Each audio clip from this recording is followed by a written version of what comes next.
A warning before you listen. What you are about to hear is not meant for children, nor for the faint of heart. This is an unfiltered retelling of ancient myths, told as they were born, raw, violent, unsoftened. Expect scenes of brutality, curses that linger, betrayals that reshape fate, and a hunger for power that shows no mercy. These myths were never meant to lull children to sleep. They were forged in blood, shadow, and fire. So ask yourself, are you ready to hear them as they were first told? Sources and references can be found in the episode description. Chapter 2. From the Titans' Epic, Born of the Beginning, Forgers of Tyranny. The 12 Titans, children of earth and sky. They were born in darkness, buried before their first breath, forgotten as embryos inside a womb with no door. But when Uranus fell and the sky shuddered, they emerged, one by one, not as children, but as boulders rising from the depths. As if the earth had vomited its curses, and now her sons and daughters stood, giants of flesh and iron. The 12 Titans, not gods in the sense we would later come to know, but something more ancient, before crowns, before temples, before prayers. They were symbols of all the wars yet to come. Power, instinct, betrayal, light, borders, memory, sea, justice, blood. Oceanus, the eternal current. The sea hadn't formed yet. There were no oceans, and still he was born with an unstoppable flow in his veins. He is movement that refuses stillness. Not a warrior, but unstoppable. Oceanus understood before all others. Power isn't always in force, sometimes it's in persistence. He did not clash, he engulfed. Hyperion, the heavenly flame. From his face came the first light, but it did not warm, it burned. His radiance was not mercy, but a declaration of dominion, a fire that said, "I see all." And that was terrifying.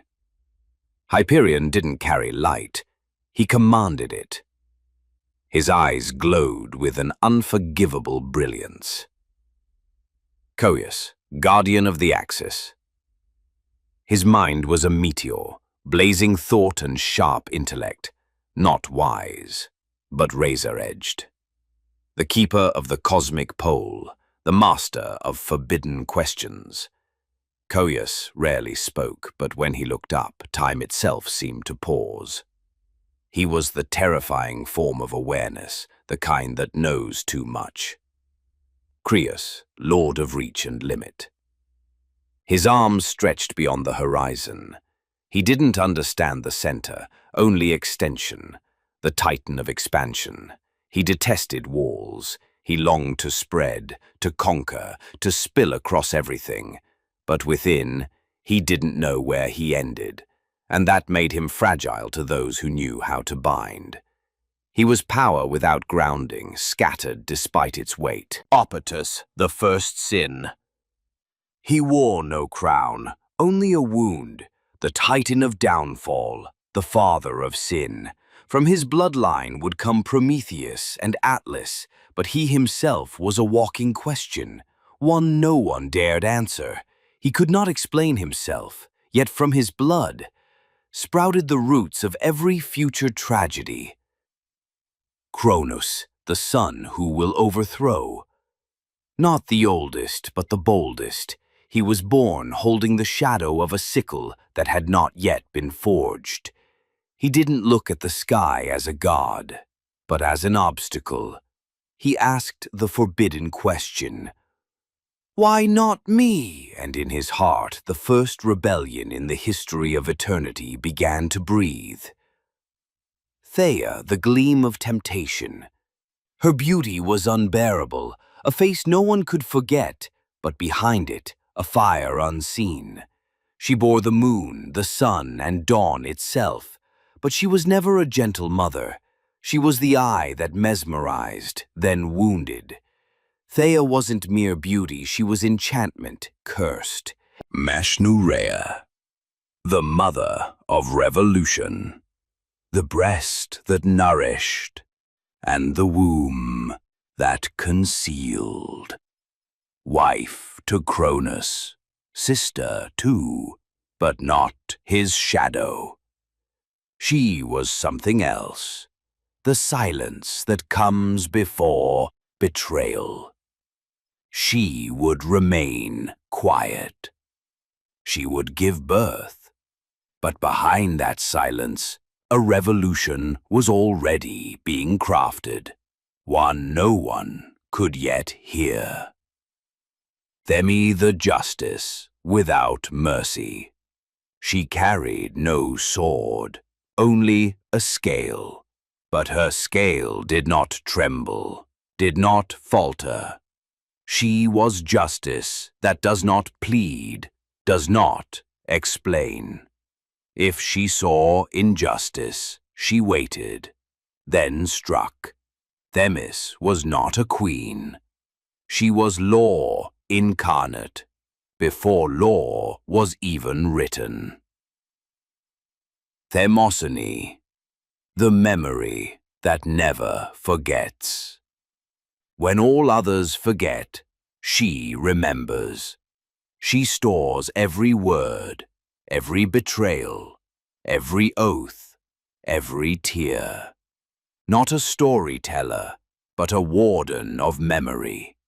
She carved every event into her mind, and when the time comes, she will speak the truths long buried, and that will mark the beginning of the end.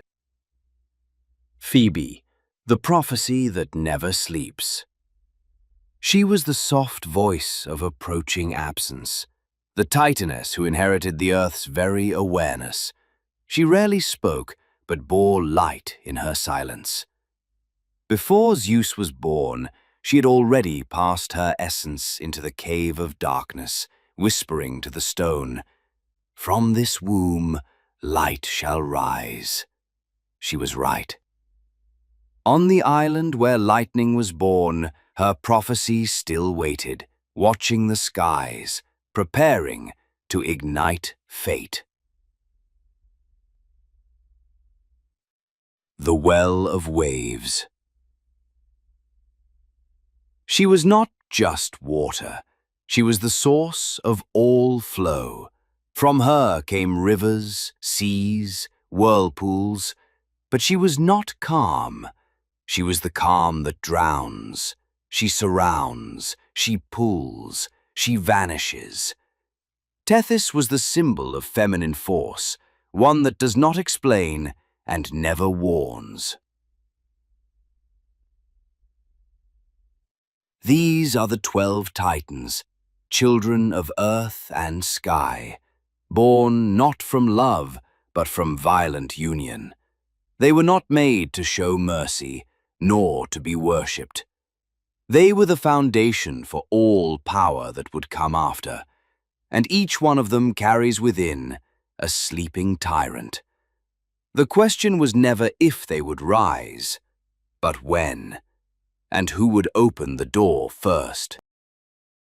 This chapter of the epic has come to an end, but remember, what you've just heard is not a record of facts, but the echo of a myth, a story born from the imagination of the ancients, etched into the long memory of humankind. If this tale stirred something in you, if it opened a door to reflection or wonder, don't forget to support the channel and share the journey with those you love. And in the comments, tell us which moment in this chapter struck you the most and why. We'll meet again in the next chapter of this audio odyssey through time. Until then, farewell.